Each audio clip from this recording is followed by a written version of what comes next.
Good morning to all of you. हमारे YouTube channel welcome physics में आप सभी का बहुत बहुत स्वागत है। आज हम लोग एक नया टॉपिक पढ़ने जा रहे हैं, जीएम काउंटर। जीएम काउंटर क्या होता है, कैसे वर्क करता है, क्या कंस्ट्रक्शन होता है, जीएम काउंटर कैसे वर्क करता है, इसका यूज कहाँ पे किया जाता है। सो बेसिकली हम लोग न्यूक्लियर फिजिक्स में इसको पढ़ते हैं, जीएम काउंटर को। बेसिकली जीएम काउंटर हमारा न्यूक्लियर रेडिएशंस जो होती हैं, जैसे हमारी अल्फा पार्टिकल्स, बीटा पार्टिकल्स जो रेडियो एक्टिव एलिमेंट से इमिट होती हैं, रेडियो एक्टिव एलिमेंट जैसे हमारी यूरेनियम है, थोरियम है, जो उससे इमिट होती हैं रेडिएशंस। सो उसको डिटेक्ट करने के लिए हम लोगों ने एक ऐसा इंस्ट्रूमेंट बनाया है जिससे हम उनकी पल्स को डिटेक्ट कर सकते हैं।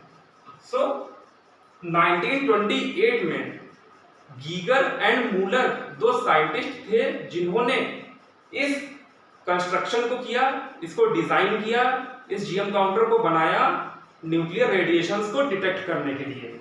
सो basically designed by Geiger and in 1928 में गीगर एंड मूलर के द्वारा ये जीएम काउंटर डिजाइन किया गया। सो इसको कंस्ट्रक्शन को देखते हैं कैसे ये कंस्ट्रक्ट हुआ, इसके बाद वर्किंग देखेंगे क्या इसकी मैकेनिज्म होता है, उसके बाद इसके एडवांटेजेस और डिसएडवांटेजेस को हम लोग डिस्कस करेंगे इस लेक्चर में। सो जीएम काउंटर जैसा कि नाम से ही दिख रहा है, गीगर मूलर काउंटर। यह काउंटर साइंटिस्ट जो गीगर और मूलर थे उन्हीं के नाम पे इस काउंटर का नाम पड़ा।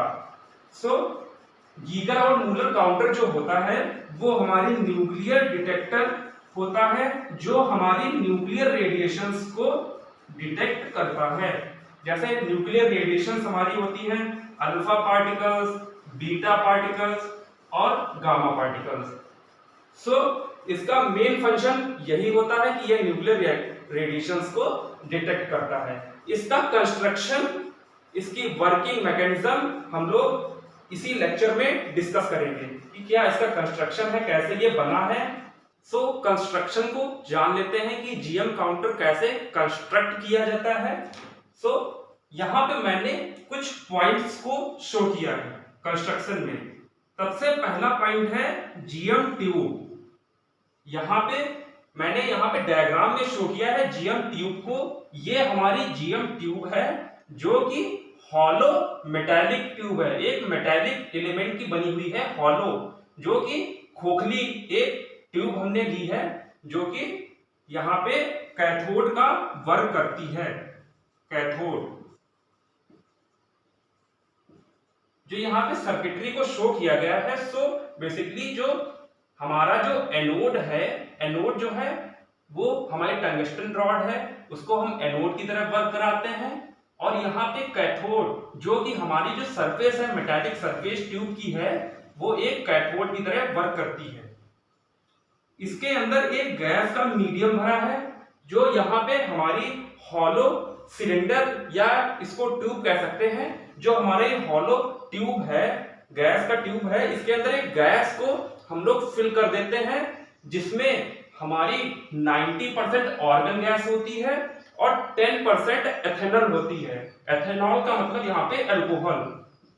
अल्कोहल मतलब 90% जो होती है आर्गन होती है और 10% एथेनॉल इस मिक्सचर होता है, गैस मीडियम, जो कि इस गैस ट्यूब के अंदर फिल होती है। तीसरा पॉइंट है हाई वोल्टेज बैटरी। यहाँ पे मैंने एक high voltage V battery connect की है सर्किटरी में, जिसकी रेंज जो है वो 1000 से 3000 वोल्टेज तक है। ये 1000 से 3000 वोल्टेज तक सप्लाई प्रोवाइड करती है हमारी बैटरी वी। इसके बाद हमने इलेक्ट्रोड्स देखते हैं। इलेक्ट्रोड्स कहाँ पे हैं? यहाँ पे जो मैंने यहाँ पे एक इलेक्ट्रोड दिखाया है जो कि गैस का जो मीडियम है उसमें है, जो एक हॉलो सिलेंडर है, इसके अंदर हमारी टंगस्टन की रॉड है। बेसिकली ये हमारी टंगस्टन की रॉड होती है।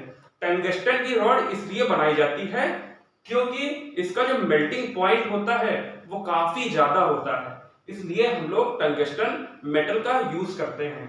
सो ये टंगस्टन की रॉड हमारी एनोड की तरह वर्क करती है। जो सर्किटरी होती है उसमें टंगस्टन की रॉड एनोड की तरह वर्क करती है, और जो हमारा मेटालिक सरफेस है ट्यूब का, ये एक कैथोड की तरह वर्क करता है।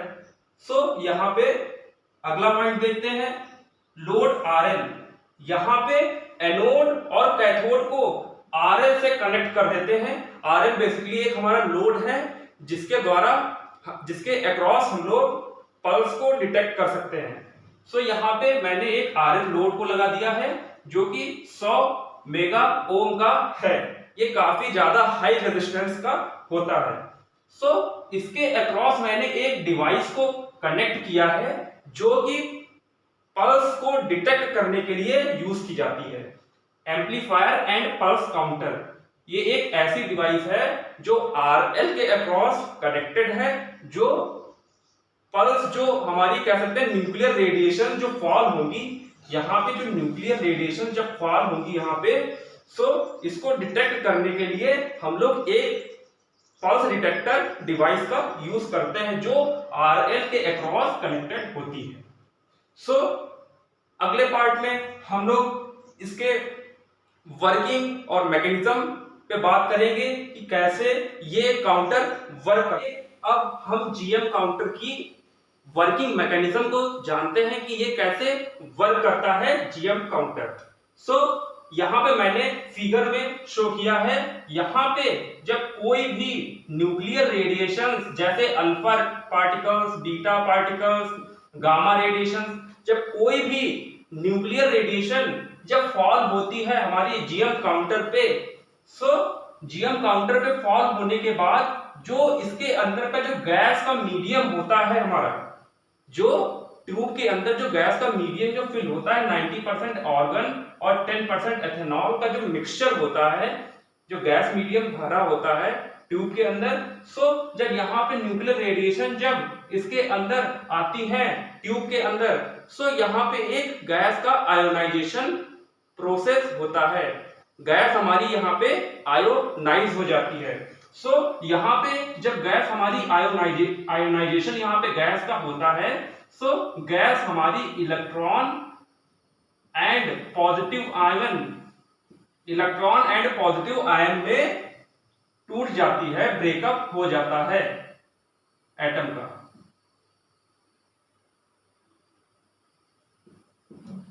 इलेक्ट्रॉन एंड पॉजिटिव आयन में ब्रेकअप हो जाता है हमारे एटम का। सो यहाँ पे कई सारे इलेक्ट्रॉन और पॉजिटिव आयन जनरेट हो जाते हैं। सो यहाँ पे एक चीज देखने के लिए गौर करने वाली बात है कि यहाँ पे जो हमारी टंगस्टन की रॉड है ये एक एनोड की तरह वर्क कर रही है, और जो हमारी मेटालिक सरफेस है ये एक कैथोड की तरह वर्क कर रही है। सो यहाँ पे इसके अंदर जो ट्यूब है इसके अंदर एक इलेक्ट्रिक फील्ड जनरेट हो जाएगी, सो जिसकी डायरेक्शन हमारी पॉजिटिव से निगेटिव की ओर होगी, मतलब एनोड से कैथोड की ओर होगी जिसकी डायरेक्शन। सो इसके अंदर एक इलेक्ट्रिक फील्ड हमारी प्रोड्यूस हो जाएगी। जैसा कि मैंने यहाँ पे फिगर में दिखाया है, इसके अंदर एक इलेक्ट्रिक फील्ड प्रोड्यूस हो जा रही है।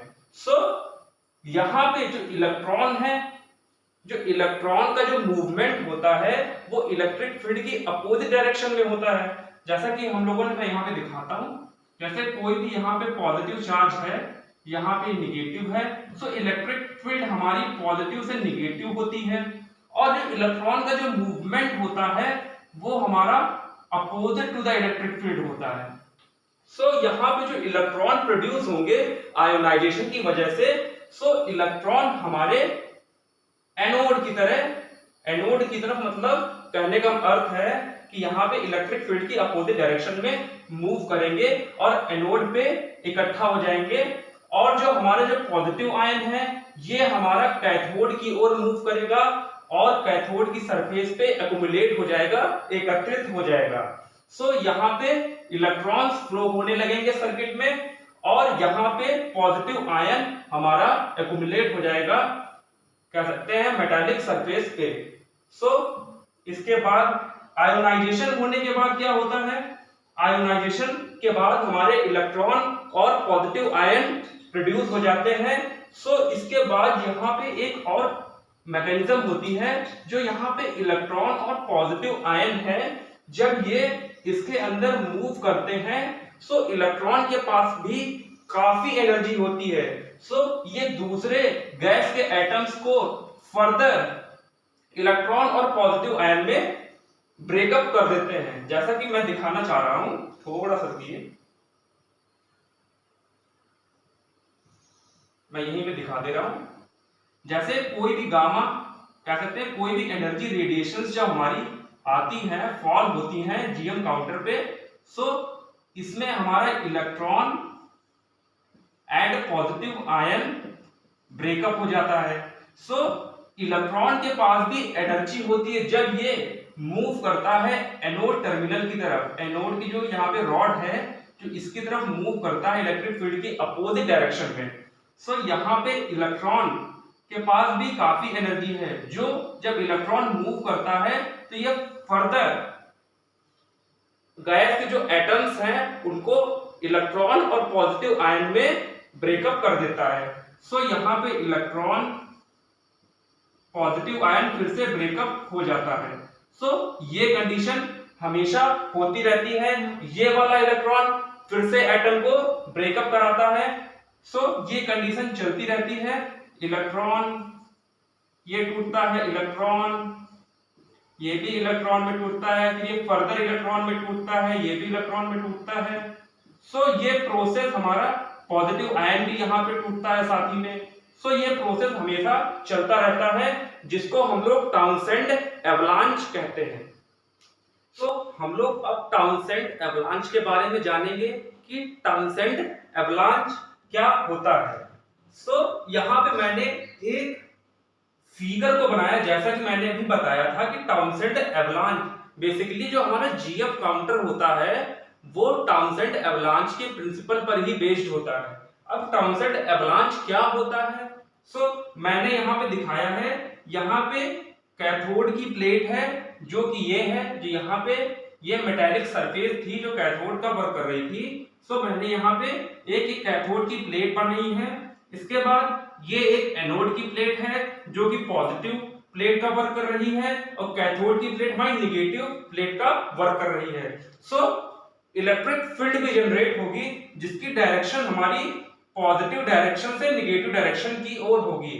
सो यहाँ पे एनोड से कैथोड की तरफ हमारी इलेक्ट्रिक फील्ड की डायरेक्शन होगी। यहाँ पे जब कोई भी न्यूक्लियर रेडिएशन हमारी फॉल होती है जीएम काउंटर पे, देन हमारी जो गैस फिल है जीएम काउंटर के अंदर जो ट्यूब है मेटालिक ट्यूब, उसके अंदर जो गैस फिल है उसका आयोनाइजेशन होता है, जिसमें हमारे इलेक्ट्रॉन और पॉजिटिव आयन ब्रेकअप हो जाते हैं।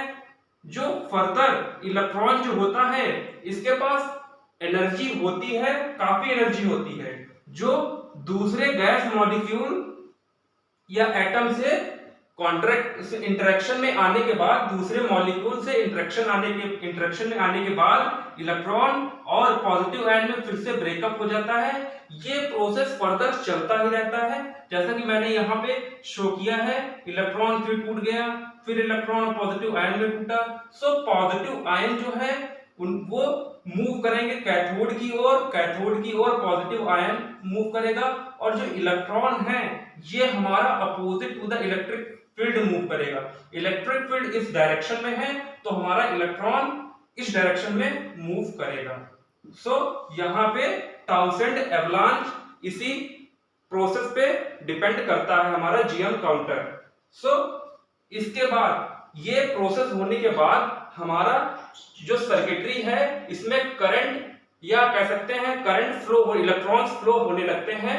इलेक्ट्रॉन्स इधर से फ्लो होते हैं यहाँ पे, सॉरी थोड़ा समझें, यहाँ से इलेक्ट्रॉन्स फ्लो होते हैं और सर्किटरी में यहाँ पे इलेक्ट्रॉन्स फ्लो होने के बाद आरएल के थ्रू हमको यहाँ पे पल्स दे देते हैं। पल्स जिसको हम लोग पल्स डिटेक्टर से काउंट कर लेते हैं कि कितनी एनर्जी की हमारी जो यहाँ पे रेडिएशन है ये आ रही है, इसको हम लोग इस डिवाइस से डिटेक्ट कर लेते हैं। बेसिकली जीएम काउंटर में लो एनर्जी रेडिएशंस को ही हम लोग डिटेक्ट कर सकते हैं।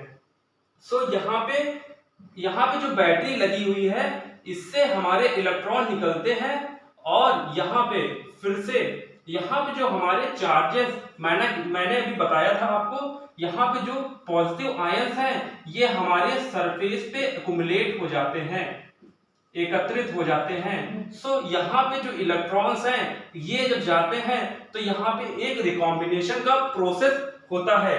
सो यहाँ पे पॉजिटिव आयन और इलेक्ट्रॉन एक दूसरे से रिकॉम्बिनेशन करते हैं और न्यूट्रल मॉलिक्यूल बनाते हैं, न्यूट्रल एटम बनाते हैं। तो यहाँ पे पॉजिटिव आयन और इलेक्ट्रॉन एक दूसरे से इंटरेक्ट करने के बाद रिकॉम्बाइन होते हैं और रिकॉम्बिनेशन का प्रोसेस यहाँ पे होता है। So when positive ion and electron recombine, then there is a photon emitted of energy, some energy, कुछ एनर्जी का फोटोन जो होता है वो इमिट होता है जब ये दोनों रिकॉम्बिनेशन करते हैं। सो यहाँ पे मैं दिखा रहा हूं, यहाँ पे जो इलेक्ट्रॉन्स हैं, मैं यहीं पे दिखाता हूं। यहाँ पे पॉजिटिव आयन और इलेक्ट्रॉन जो रिकम्बाइन करते हैं तो ये न्यूट्रल एटम बनाते हैं, न्यूट्रल एटम फॉर्मेशन करते हैं। उसके साथ ही ये फोटोन को इमिट करते हैं, जो कि फोटोन के पास भी हम लोग जानते हैं कि कुछ एनर्जी होती है Hν के फॉर्म में। सो ये एनर्जी फिर से इसके गैस के मॉलिक्यूल्स को फर्दर ब्रेकअप कर सकती है इलेक्ट्रॉन और पॉजिटिव आयन के फॉर्म में, जो कि हम लोगों को ये नहीं चाहिए। यहाँ पे Hν एनर्जी जो है, इसके अंदर जो गैस के मॉलिक्यूल्स फिलअप हैं, इसके अंदर यहाँ पे फिर से यहाँ पे ब्रेकअप कर देते हैं इलेक्ट्रॉन और पॉजिटिव आयन में, जो कि हमारे लिए हमको ये नहीं चाहिए, हमको यहाँ पे ये चीज नहीं चाहिए, क्योंकि इससे हमारा काफी टाइम बढ़ जाएगा ये प्रोसेस होने में, जो कि हमको ये नेसेसरी नहीं है। सो इसके लिए ही हम लोग इसके अंदर 90% ऑर्गन प्लस 10% एथेनॉल का यूज करते हैं। बेसिकली ये एक क्वंचिंग की प्रोसेस है। हम लोग क्वंचिंग के बारे में जान लेते हैं कि क्वंचिंग क्या प्रोसेस होता है क्वंचिंग का। सो यहाँ पे जैसा कि मैंने यहाँ पे बताया, जब यहाँ पे इलेक्ट्रॉन और यहाँ पे जो एक्युमुलेटेड पॉजिटिव आयन का रिकॉम्बिनेशन होता है, सो यहाँ पे फोटोन इमिट होता है, सम एनर्जी फोटोन इमिट होता है, यहाँ से ऐसे यहां से एमिट होता है।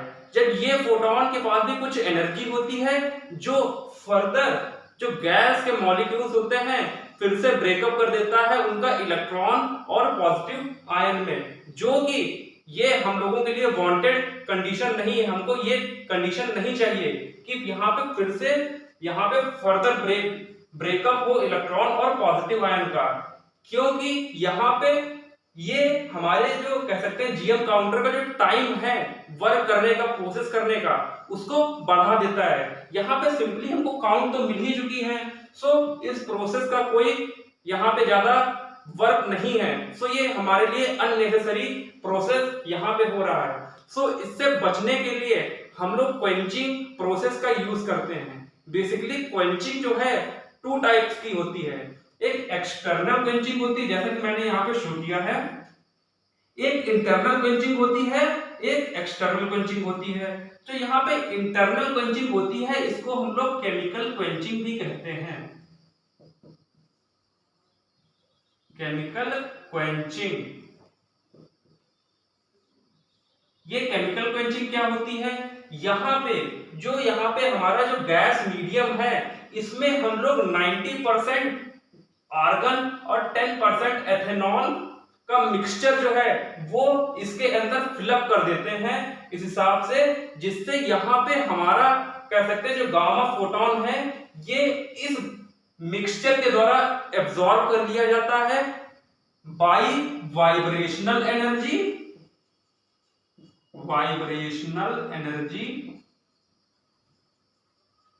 और रोटेशनल एनर्जी।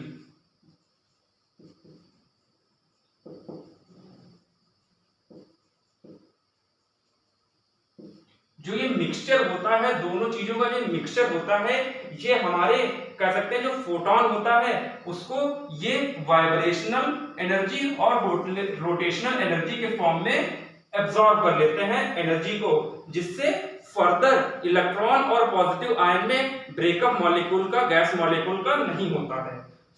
इससे बचने के लिए इंटरनल क्वेंचिंग होती है, एक एक्सटर्नल क्वेंचिंग होती है, जिसको हम लोग कह सकते हैं इलेक्ट्रॉनिक क्वेंचिंग भी कहते हैं। इसका दूसरा नाम इलेक्ट्रॉनिक क्वेंचिंग भी कुछ बुक्स में देखने को मिलता है। अब ये कौन सा होता है, एक्सटर्नल क्वेंचिंग क्या होती है? बेसिकली एक्सटर्नल क्वेंचिंग यहाँ पे मैंने शो किया है। एक्सटर्नल जो क्वेंचिंग है हमारी यहाँ पे, एक्सटर्नल क्वेंचिंग में हम लोग बेसिकली यहाँ पे जो बैटरी लगी होती है इसको शॉर्ट कर देते हैं कुछ देर के लिए और फिर से यहाँ पे कनेक्ट कर देते हैं, शॉर्ट कर देते हैं कुछ टाइम के लिए। इसमें जो यहाँ पे रिकॉम्बिनेशन का प्रोसेस होता है, ये प्रोसेस खत्म हो जाता है इसके द्वारा, एक्सटर्नल क्वेंचिंग के द्वारा। यहाँ पे एक टर्म मैंने और शो किया है, डेड टाइम। यहाँ पे डेड टाइम का क्या मतलब है? डेड टाइम, यहाँ पे मैंने दिया है which time that counter does not capable for detecting the nuclear radiation.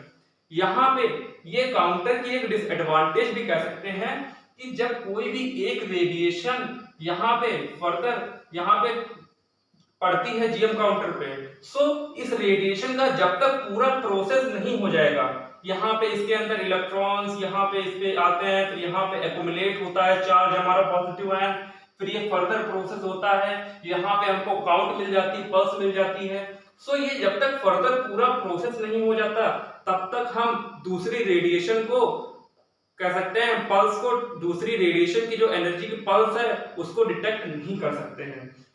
यहाँ पे डेड टाइम कहता है वह टाइम है, ऐसा टाइम जो एक रेडिएशन को डिटेक्ट करने के लिए और दूसरी रेडिएशन कह सकते हैं, सिंपली भाषा में ये कह सकते हैं कि वह रेडिएशन जो एक रेडिएशन को जितना टाइम लगता है पूरा प्रोसेस करने में, वही हमारा डेड टाइम कहलाता है।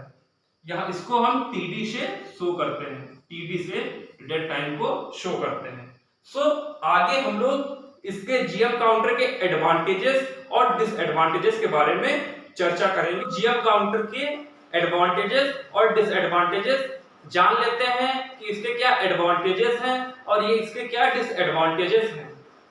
यहाँ पे एडवांटेजेस हैं, GM counter are simple to build and are easily available in market. तो जीएम काउंटर का जो कंस्ट्रक्शन होता है वो काफी इजी होता है और ये इजीली मार्केट में भी अवेलेबल हो जाते हैं। इसका ये एक एडवांटेज है। इसके डिसएडवांटेजेस क्या हैं? High dead time.